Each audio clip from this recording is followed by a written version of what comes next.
So welcome to week 9. This module is open a little bit early, similar to the last module. Reason being is we're going into the 4th of July week, and some of you have various commitments throughout the weekend and into the week. So I wanted to you all had enough time to be able to go in and submit the things that are due by Wednesday, July 4th at 11:59 p.m. So this is your week 9 announcement and considerations for this particular module. So when you go down and take a look at week 9, we're going to finish up unit 2, which is all about the grass-fed movement. It's all about organic farming, and we'll wrap up with that all popular meal and considerations with grass-fed in mind when you are consuming that meal. So you're going to read chapter 14.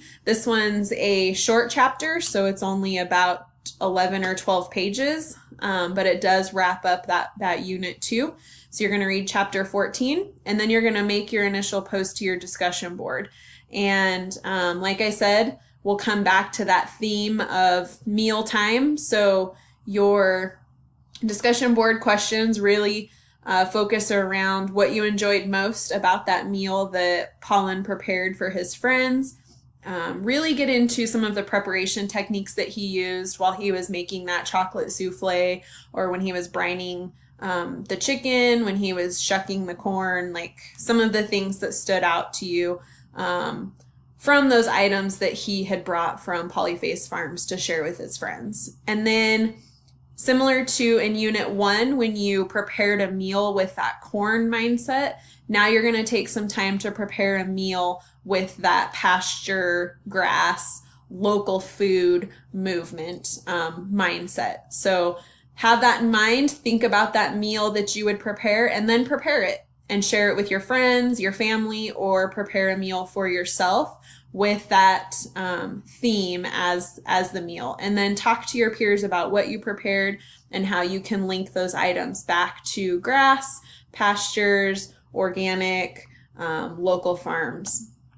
And then this chapter really also focused on the nutritional value of pasture-raised animals versus conventional raised, and really the research behind that. And so I would encourage you to read through the various ideas that Paulin shares in that chapter, and talk about what stood out most to you or what you found most interesting about that. And then finally, the chapter ends with this idea around the pleasures of the table. And so it got me thinking a lot when I was reading the chapter about this idea of sitting at the dining room table, or sitting out on the patio at a table, or maybe around like some chairs in a patio area without a table, but really sharing a meal with families, friends, the social aspect that comes with it. Maybe you're potentially sharing some beverages of choice, and really how food just brings us together to make all of that possible. And really, what do you enjoy most about this idea of sitting down with your family, sitting down with friends, and sharing a meal, and talk about why you enjoy that. So this week you're going to be introduced in Blackboard to the blog feature. I use this a lot in my global foods class. Some instructors will use blogs, some never use the blog feature within Blackboard, but it is important for you to understand how to use it. So I'm going to walk you through the steps. There's also this little how-to video right below your blog entry for the week that talks about how to create that blog in Blackboard. But I will also walk you through the steps. So in order to contribute to this blog, you are going to use those website crushing skills that you earned that library badge for. And you're going to think about this idea that Paulin shared around the nutritional aspects of grass-fed animals. So what I would encourage you to do is go out to the library's website. And if you scroll down on the library website, you're going to notice that there are some top databases that you can search. And so I like to click on all EBSCO article databases. That's going to redirect you and make you sign in, because you're signing into basically all of the scholarly articles, journals, and things that we have access to within the library. And up top, you can start searching. And so your blog entry for the week, really, I want you to search for an article or a journal.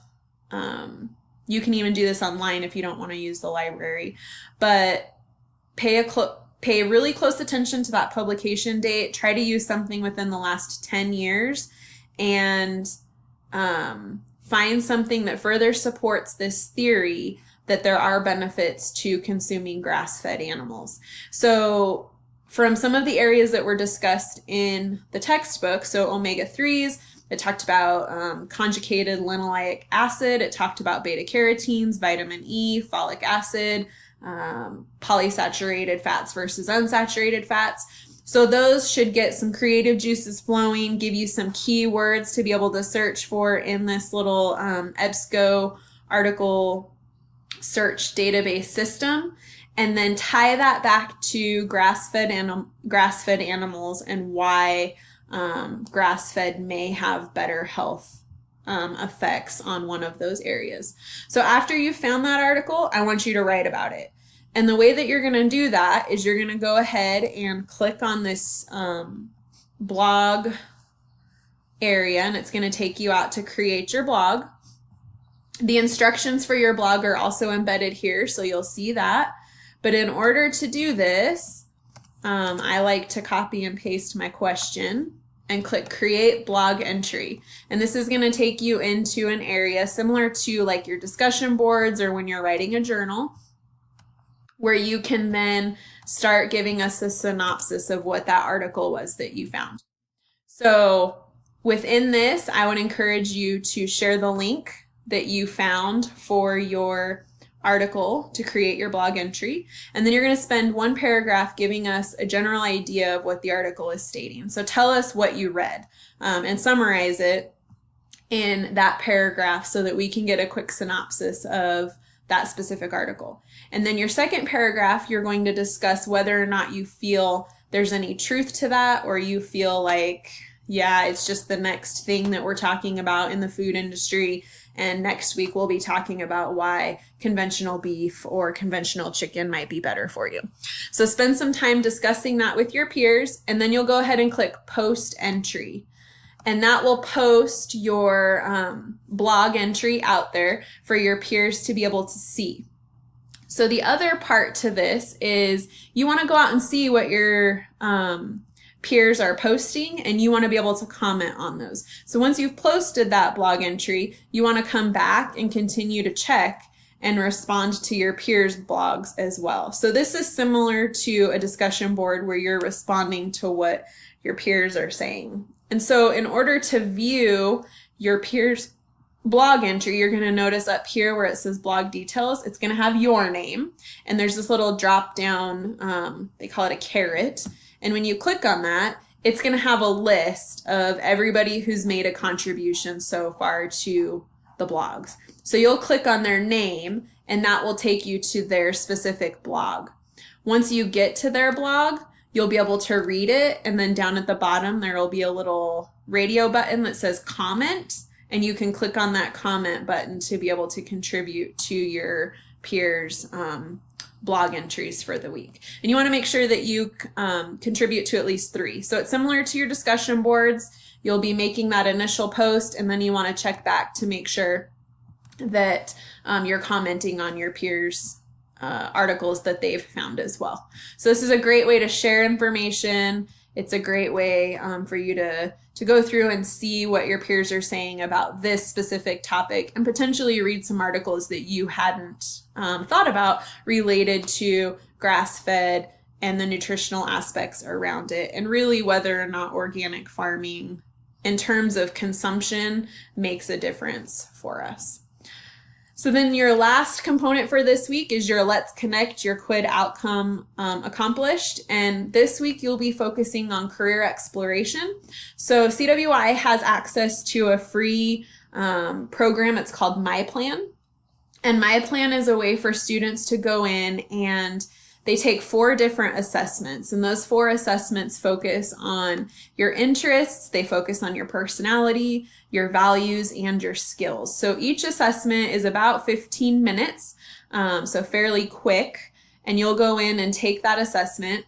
Once you've completed those 4 assessments, it compiles a score for you and then gives you a list of occupations that would be a good match for you based on those assessments. And so students find it really helpful when they're trying to figure out, what degree should I follow? What job should I have when this is all said and done? And this gives you a really good synopsis of, based on your values and your skills and interests, what might be good career matches for you.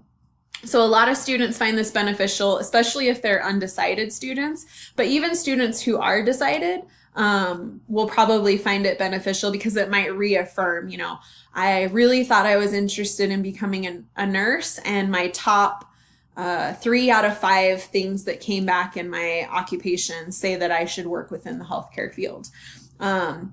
Mine is kind of funny. So the first thing that mine says is that I should be a foot doctor, but then basically 2 through like 7 say that I should be doing something within education. So that first occupation may not be quite what you think. I don't like feet, and I have no desire to be a doctor in the healthcare field, but there was definitely a general theme after that linked back to education and those things that I am passionate about.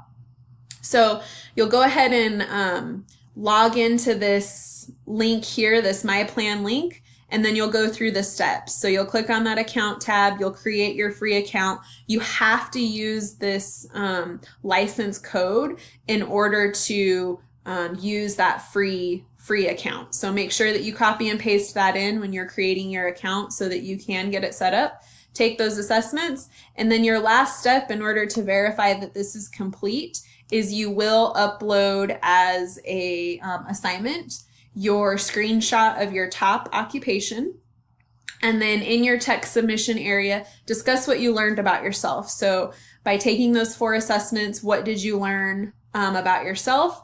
And then do you feel that occupation suits you, or do you feel like it's not a good match based on what you value? And then finally, do you feel that your studies here at CWI will benefit you towards that occupation?